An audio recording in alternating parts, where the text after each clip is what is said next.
Hello, third graders. I wanted to share another chapter from Leprechauns Don't Play Basketball by Debbie Dady and Marcia Thornton Jones.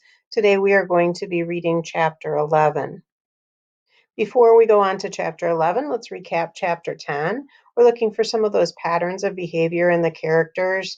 In this chapter, we see that Melody, Eddie, and Howie continue to be brave. Melody and Howie want to make sure the plan is in place because they don't want anything to happen to Mrs. Jeepers, and they want to make sure that the leprechauns don't get the fairy stone. Eddie is the one who's actually going to put that plan into action, and although he is showing himself to be brave, he's also worried. Liza continues to be concerned about the other people in the story. She's concerned about Mrs. Jeepers. She's also concerned about Eddie. And Mrs. Jeepers seems to be very tired and nervous in this chapter. Again, maybe going back to the fact that she is afraid of Mr. O'Grady. So we're going to have to see what happens in the chapter. We can do a summary of our chapter using the somebody wanted but so then model. So previously in Leprechauns Don't Play Basketball, the third grade friends are concerned with how Mrs. Jeepers is acting. She isn't her usual self. They want to put Eddie's plan into action. It is Mr. O'Grady's third day away from Ireland, and they know they have to do something. But when Eddie tries to trick Mr. O'Grady into looking him in the eye, Mr. O'Grady is able to avoid it. Eddie spends the entire gym time chasing Mr. O'Grady around. So Eddie runs into Mr. O'Grady. Mr. O'Grady reaches into his pouch, and Melody warns Eddie about the magic stone. Mr. O'Grady seems surprised. They think he has magic. Then the kids tell Mr. O'Grady they know who he is, and Mr. O'Grady tells them they can't stop him. So let's read to see what's happening in chapter 11. Chapter 11 is called Swing Your Partner. So I'm wondering, will the students be able to trick Mr. O'Grady during the dance? Because I know Swing Your Partner is going to be a part of the dance that Mr. O'Grady has been teaching the kids. Let's see what happens. Chapter 11, Swing Your Partner. Melody gasped when the door swung open and Mrs. Jeepers stepped into the gym. "We've got to do something," Melody gasped. But it was too late. Mr. O'Grady dashed to the door and grabbed Mrs. Jeepers' hands. He started to twirl her around the gym, keeping time to the music. "Look!" Carrie squealed. "Mrs. Jeepers is dancing with Mr. O'Grady." The rest of the kids pointed and laughed. Everybody, that is, except Howie, Liza, Melody, and Eddie. They stared as Mr.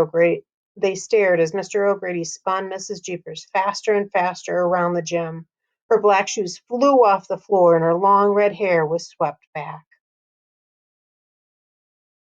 "He's going too fast," Liza cried as she headed for the dancing teachers. "Mrs. Jeepers can't reach her brooch." "He's going to snatch it," Howie warned. "Not if I can help it," Eddie yelled, following Liza. Just as Mr. O'Grady reached for the sparkling brooch, Eddie dived and grabbed the little man's ankle. Mr. O'Grady went crashing to the floor. Without thinking, Liza plopped on his chest. Mr. O'Grady gasped and looked straight at the little girl holding him down. Liza stared back at the blue eyes of the wrinkled little man. "Don't look away," Howie shouted. "Whatever you do, don't blink."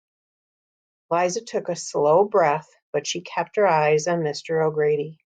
"It's working," Melody said from behind her. "He can't take his eyes away." "Tell him now," Howie added. Liza nodded. "It's not that we don't like you." Ooh, I'm looking at the picture and I see Liza staring at Mr. O'Grady.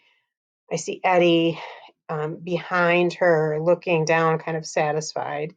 Mrs. Jeepers looking very perturbed, and Melody kind of looking a little bit satisfied as well. "It's just that Mrs. Jeepers was here first. I'm not going to stop staring until you promise to leave her alone and leave Bailey Elementary." "So that's the way it is." Mr. O'Grady winced. Mrs. Jeepers towered over Mr. O'Grady and Liza. Her green eyes flashed, and she gently rubbed the green brooch at her throat. The stone seemed to glow as she spoke. The children are correct. A school is not the proper place for your shenanigans. Mrs. Jeepers reached down to help Liza to her feet. Liza glanced at her teacher's outstretched hand. As soon as Liza looked away, Mr. O'Grady scrambled up. A slow grin spread across his wrinkled face. The lively jig wasn't meant to be a causing harm. We folk must dance to live. Mrs. Jeepers' eyes flashed at the little man, and then she walked away. The class fell into line behind her as she left the gym. Liza squeezed in behind Melody, Howie, and Eddie. I'm sorry, she whispered. I didn't mean to look away. That's all right, Melody said. Besides, maybe you stared at him long enough. After all, he was looking at you when you told him to leave. I just hope you're right, Howie said softly. I'm looking at the picture. I'm noticing Mrs. Jeepers holding that brooch safely and staring down Mr. O'Grady. And Mr. O'Grady seems to be almost like apologetic, but I'm noticing his smirk on his face. I don't really think that he is. And that is the end of the chapter. It is interesting in this chapter that it was Liza that actually ended up being the person that took down Mr. O'Grady. We'll see what happens in chapter 12.